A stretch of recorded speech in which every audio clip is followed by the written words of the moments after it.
All right. Hello, everyone watching from home. Hello, everyone who's here. I wanted to share with you all a koan that has been on my mind due to things that have been coming up with quite a few of you in Dokusan during this session. And it's a koan from the Mumonkan. The Mumonkan is a collection of koans. It's our second collection that we study. So those of you that are getting close to finishing up the miscellaneous or sheet koans will be appreciating the Mumonkan shortly. It is a collection of koans that was collected by Master Mumon, which is why it's called the Mumonkan. It's also known as the Gateless Gate. And if you're a Zen adept, you can probably get your head around the notion of a gateless gate. This gate out here, if you don't punch in the code and open it, you're going to bang your head against it. But there is a gateless gate that exists within you that hopefully you can access. And if you don't know what I'm talking about, come to the next session and by the end of it, you'll realize it. All right, you guys ready? This is case 35 of the Mumonkan. So the koan itself is, Goso asked the monk, Seijo and her soul are separated, which is the true one? Can you say that again? Seijo and her soul are separated, which is the true one? So in order to examine this koan, I need to give you guys quite a lot of context. This is referring to a Chinese folk story, and so I want to be clear that this is a very old story. So when you hear things like arranged marriage, understand the context. And when you hear things like falling in love with your cousin, understand that context for that as well. And when you hear things like, the soul and the body are not together, understand that it's a metaphor, okay? It's said that Dharma talks are dark to the mind and radiant to the heart, and I certainly find Chinese folk stories to be that way too. All right, so here it goes. In a place called Koyo lived a man, Chokan, whose youngest daughter, Seijo, was very beautiful and the pride of the family. She had a handsome cousin named Ochu, and Chokan used to joke that they would make a fine married couple. The two youngsters, however, actually did fall in love and thought they were engaged because of the father's joking about it. However, the father all along intended to give her in marriage to another young man, Hinryo, so tragedy could not be avoided. So Seijo's in love with her cousin. She's been promised to another man, so she and the cousin, it's not going to happen, okay? Everyone following that so far? Seijo and Ochu can't be together. Very sad. They're upset about this. In indignation, Ochu, the cousin, left the place by boat. So he's like, I can't stay here and watch my cousin get married to this other guy. I'm out of here. After several days' journey, he found, to his astonishment, someone was running along the riverbed next to him, and when he stopped, it was Seijo. Overjoyed, they went to the country of Shoku, where they lived several years and had 2 children. So he ran away, she ran away, and they went off and had their children. And it's up to you to speculate what kind of children they had since they were cousins, but it doesn't get into that. Okay. However, Seijo could not forget her native place and said she had deserted her father and wondered how he was doing without her. So she and her husband decided to go back. When they arrived at the father's house, her husband apologized to the father for taking his daughter away from her home and begged him to forgive them.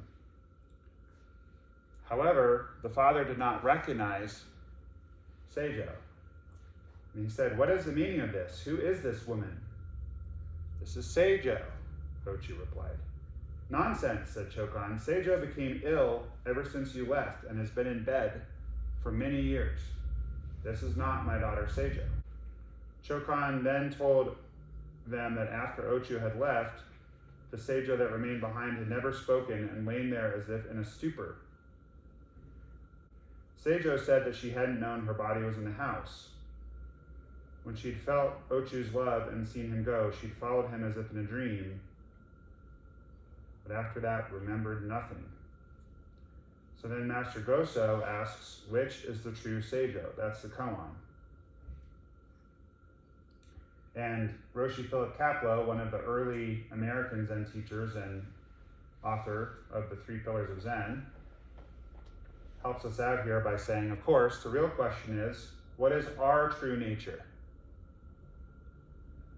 All right, so putting aside all the mumbo jumbo about promised marriages and marrying cousins and how could she have had children if she wasn't in her body and all this, it's a very interesting story in my mind, because it really speaks to the ways that we separate from ourselves, the ways that we separate from our true nature.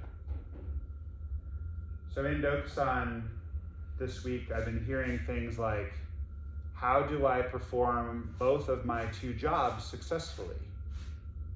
How do I figure out which of these 2 places to move to? How do I reconcile the fact that I am however many years old I am and haven't accomplished the things that I hoped to accomplish by now? How do I reconcile the fact that my parents' treatment of me has caused me to tend to want to do the opposite of what they say, and yet about certain things, they're absolutely correct, and I really ought to do what they say? These are all examples of this schism inside of us. Anyone who's been in love with 2 people at once knows what that's like. Anyone who's wanted to go somewhere but felt duty bound to stay where they were knows what that's like. Those of us who are sitting at the front of the room as Zen teachers certainly understand the irony of being both a teacher and a student, because we're still wanting to learn about Zen and learn about our true natures, and we still want to sit Zazen, and we still want our teacher to give us wisdom and knowledge, which he's increasingly reticent to do. So my point is that we walk around with these schisms, with these separations inside of ourselves. And, you know, the Seijo that stayed behind and was very sick, kind of ghostly, you know, that really speaks to how a lot of people live their lives without their soul and their body, without doing the things they love, being with the people they love, without being willing to take a risk to step into your magnificence. But there's another level to this whole koan as well, which is that it's also about duality. And Zen helps us deal with the central koan of our lives, which is that we are living in a dualistic world, the relative world, self and other. But also on a certain level, there is no self and other. Is that something that any of you have not experienced? And if you've not, please say so, because there's nothing wrong with that. I'm just curious. So all of us have had some experience of interconnectedness and oneness, but also we're all familiar with the experience of,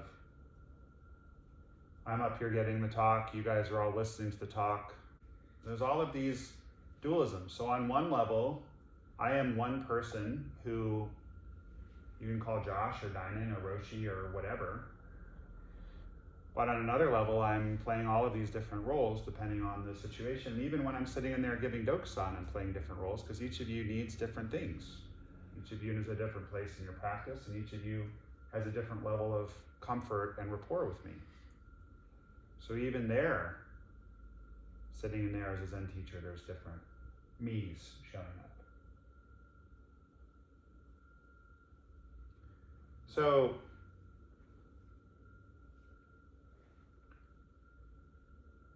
the other important part of this is Zen Master Hakuin, another very famous teacher in our lineage,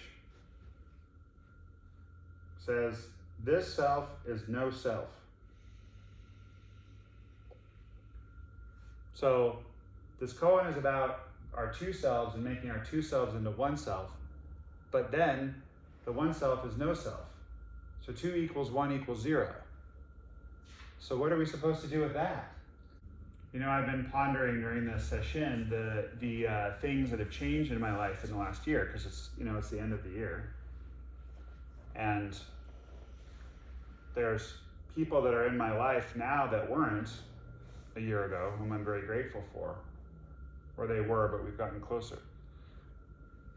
There's a dog in my life that wasn't there a year ago, whom I really adore. There's also a dog and some people that were in my life a year ago who are still in my life, but they're no longer corporeal. In other words, they're not in a body anymore. The finality of it is kind of hard to grok. And so I feel like there's a part of me that is stuck a year ago. It's like Dynan and his soul are separated. So a lot of the benefit for this session for me has been bringing everything together. Session, to unite the body and mind. Also to unite the past and the present. To catch up with ourselves. Because things are always changing, and permanence is the emperor of the universe. So the gain and the loss, the perceived gain and loss, the changes, just bringing all that together, catching up with who we are now, in this moment, right now. That's a big benefit of our practice. Dogen was a very extraordinary person, and we could give a whole digressive Dharma talk about Master Dogen, but the point that you just made speaks to one of his more famous quotes, which is to study the way of Zen, is to study the self. To study the self is to forget the self. To forget the self is to become enlightened by the 10,000 things. 10,000 is an arbitrary number, but. So he was actually saying that ironically, the way to drop your body and mind and become completely one with everything is to study yourself. Which seems counterintuitive, because wouldn't you be trying to let go of yourself? But the idea is that if you know yourself really, really, really well, then you become less of a big deal to yourself, and you become less arbitrary, and you stop reacting, and you start responding. And I'm in a unique position on this one because I'm a psychotherapist and a Zen teacher. And in psychotherapy, we talk about the ego as a positive thing, ego strength in particular. Another word for ego strength is resiliency. You want to have ego strength. In other words, you want to have a very strong sense of self. But then when you start studying esoteric Eastern philosophies like Zen Buddhism, you start to hear you want to weaken your ego and you want to drop the self. So how do we reconcile those two things? We reconcile that by understanding that, of course, I have a self, and of course, it's positive that I have a self, because if I completely forget that I have a self, that's called being psychotic. But I want to be able to let go of myself and then return to myself at will. And I think you stop fighting so much. Like recognizing when you need a nap and not fighting it. Recognizing when you're hungry, recognizing when you're overwhelmed, asking for space, help, support, whatever it is that you need. Before Musai Roshi died, as he was becoming increasingly frail, I went to see him, and I just asked him, because he kept referencing his impending death, and I said to him, do you feel like you're dying? He said, yes, I perceive that I am dying. And I said, how do you feel about that? He said, I don't suppose it really matters how I feel about it. But he was like, I can't fight that I'm dying, and I can't fight that I don't want to be dying. So I'm okay with it, that I'm not okay with it, that I'm dying. So in a way, he was okay with dying. But again, there's all of these ironies and paradoxes. It's very important not to fall so far into the news feed and fighting injustice that we fail to notice the rainbow on the pillar behind Mushin right now. You guys all see that? Just the way the light is refracting. Yay. It's important to pay attention. You know, this morning, one of my favorite parts of Sesshin was this morning with the lights off, just watching it slowly become more light behind the shrine. It's really lovely. You know, if we were all to drop acid and look at one of those stargazer lilies, we'd be like, whoa. But you actually can do that without dropping acid. You could take one of those lilies and check it out for 10 minutes and it would really blow your mind if you really took the time to really investigate it. And coming back to the original topic of the talk, you know, this is how we integrate ourselves too. Being fully present with all of it. Don't let your soul and yourself become separated. Don't let your past and your future take away from your present or vice versa. Don't let your longing or your regret cause you to not be fully alive in this life. Your capacity to hold love, grief, pain, joy is much greater than you realize. And the practice really helps us to expand. We're just trying to keep expanding. That's what the practice is about.